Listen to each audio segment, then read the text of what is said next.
Good evening, everybody. Brian Neubert here from goldenblack.com, here in the penalty box at Coca-Cola Coliseum here in Toronto, where Purdue just defeated Alabama 92-86 in the Hall of Fame series. This is your goldenblack.com rap video. It is brought to you by our friends at the Purdue Club Hotel. If there was a Purdue Club Hotel in Toronto, and why isn't there? That's where I'd be staying tonight. Alas, there is not. We'll get right to it. Purdue 92-86 over Alabama, as I already mentioned. Just a classic college basketball game. A really cool night for Ross-Ade. A really, really neat thing to see in person. A really neat moment for him, I'm sure. A really neat human moment to see. You know, the thing you have to understand about Ross-Ade is, look, he's not just Canadian. Okay, he's a guy who's become this basketball superhero while he was removed from his home country. So he's going back home for something like this as something he wasn't when he left. He is part of Canada basketball's present. He is part of Canada basketball's future. He is the NCAA Player of the Year. First of all, how often are games of this level in American college basketball played up here? When they are, how often do they include the National Player of the Year? When they are, and we're boiling this down to nothing here. When they are, when is that NCAA Player of the Year a native Canadian? Never. So think about the situation. Think about the stage that was set here for Ross-Ade and all these people coming out to see Ross-Ade play. And I did encounter what I believe to be a number of native Canadians who are now Purdue fans, because I don't know, I'm only guessing here, but the people with the Canadian accents and the Purdue jerseys that I observed before the game, I don't think they were from Merrillville. I think they were from around here. So, I mean, just something that I don't want to put too much on this, but stuff like this can really grow the American college basketball, the game of American college basketball beyond the northern border. But this is what Ross-Ade was walking into tonight. This one opportunity to really, really be this guy with his college team under these circumstances, and man, did he deliver. 35 points in 36 minutes. He would have had more than 7 rebounds had either of these teams missed shots tonight. Both opted out of that part of basketball here in this game. So his rebounding numbers weren't quite what they normally are, but I think Purdue will probably be okay with that. I think the crowd was probably okay with that. As a consolation prize, they got to see a 7'4", 300-pound guy go 11-11 at the foul line. That's not something you see every day, nor is a 7'4", 300-pound guy. So he brought his best, as I wrote in the analysis under this, down there.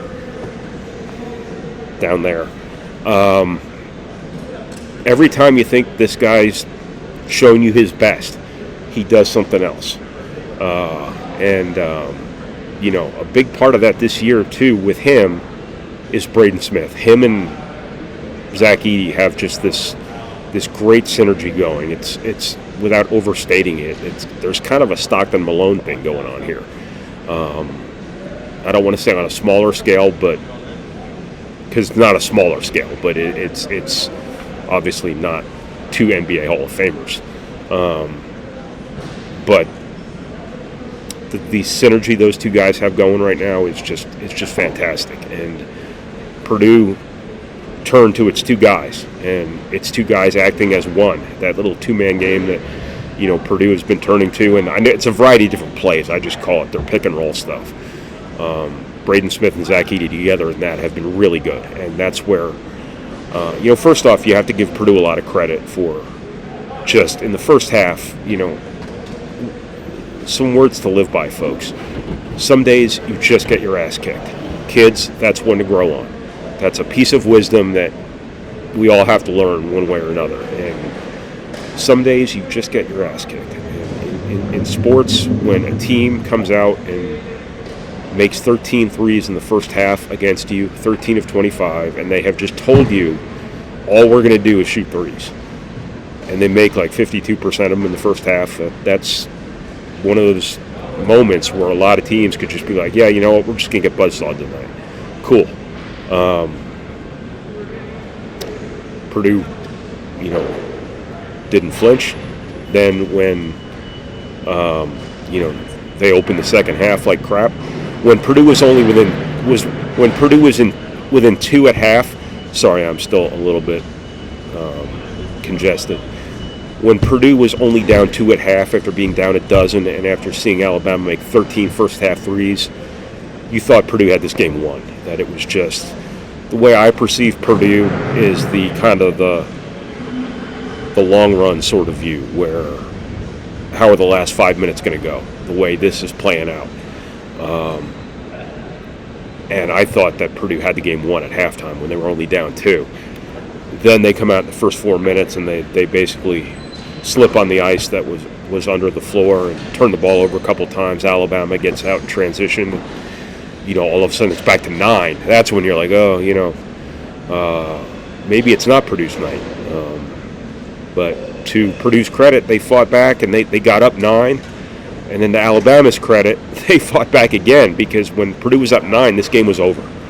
To anybody watching this game who didn't think this game was over when Purdue was up 9, I don't know what they were looking at.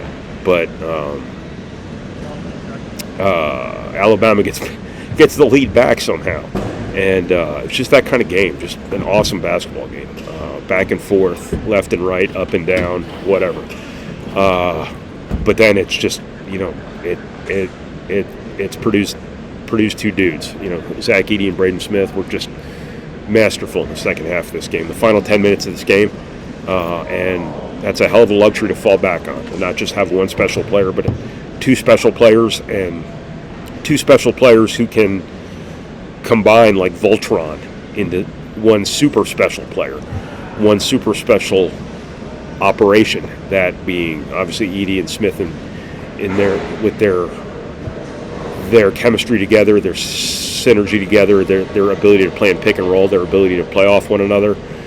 Ross-Ade throws the ball out of the post to Braden Smith for a 3. It's going to be the 1-to-100 assist to turnover ratio, and that was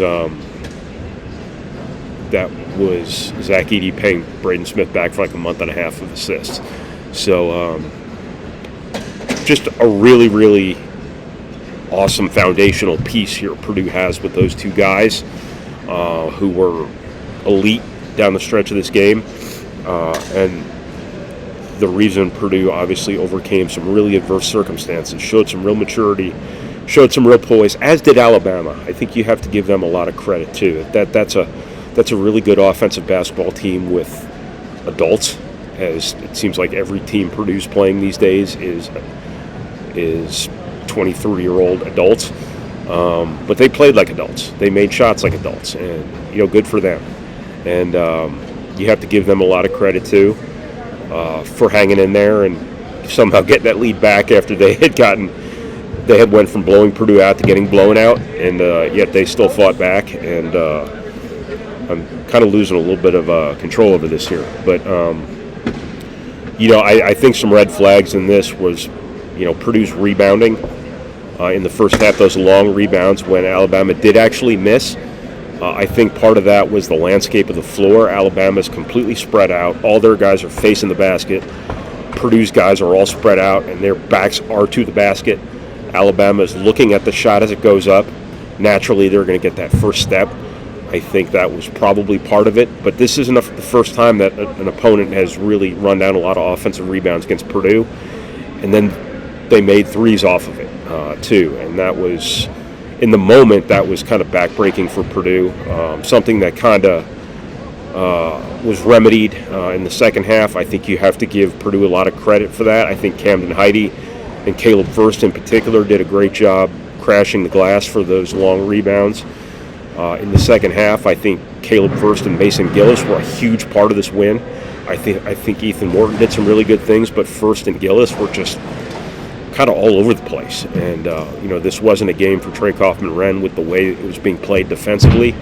and First and Mason Gillis were absolutely fantastic. And whereas Edey and Smith were your foundation, a lot of your substance really came from some of those guys who didn't score as much, and it was just a game a lot of guys contributed in a really meaningful way to. How about Miles Colvin being out here in the final 8 minutes of a game like this for defensive reasons? That's 6 weeks ago.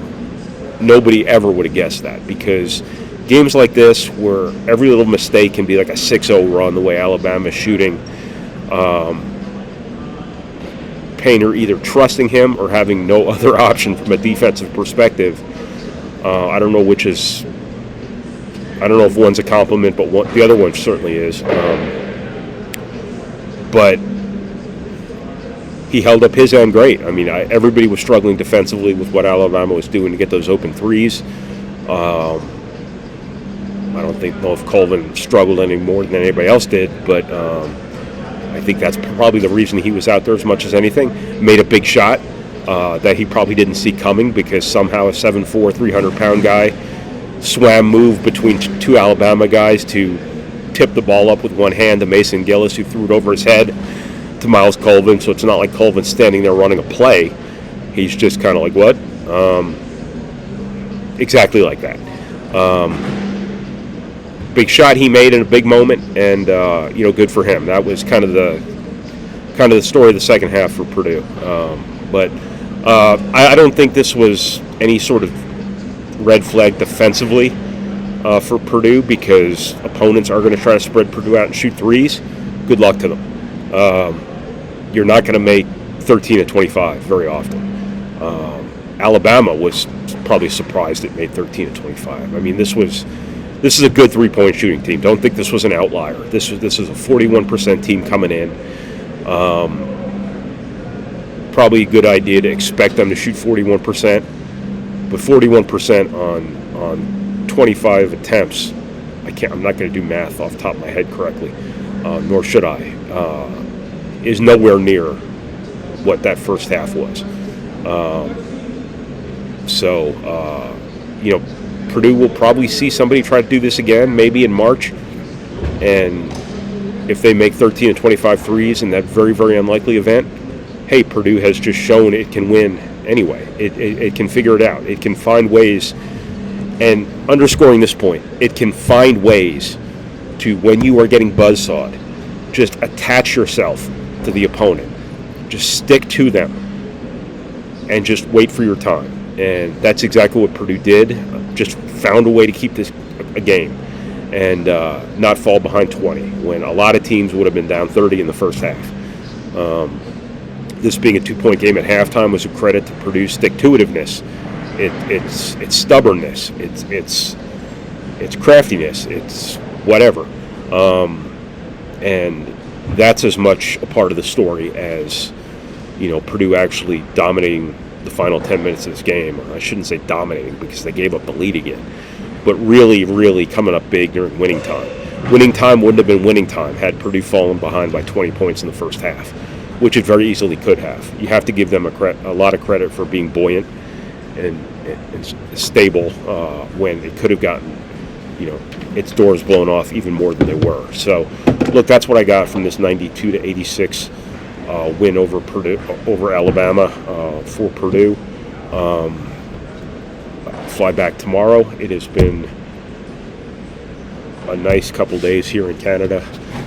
Thank you to the natives for putting up with the ugly American for these past 72 hours. Getting out on the roads, running over your pedestrians, making fun of your money at the airport. True story. And just being nothing but nice, nothing but polite. I was filming a previous iteration of this video over there, and I sensed I was in someone's way, and the guy just stood there for a few minutes waiting for me to move. And I was obviously rambling into my computer with this strange American custom that is me just talking in my computer after these games, and he just stood there and waited. So I stopped the video and I just got up and moved. And but that's what the people here are like. They're very nice, very considerate, very very, very polite, and it's, to be honest with you, not to belittle my home country, but it's been pretty cool being here for the last 36 hours or so. So I will try to get home tomorrow without creating any sort of international incident, but I can't make any promises. So, all right, thank you once again to the Purdue Club Hotel for your support. And once again, this has been Brian Neubert from goldenblack.com. I said I was going to do this video in French. I left my Babel tapes at home. Purdue's 92-86 win over Alabama. Thank you for watching. Thank you for reading. Thank you for listening, and thank you for processing our materials. However it is you process our materials. And my 5-minute major is almost up, so they're going to let me out of the box here. So, thank you, everybody.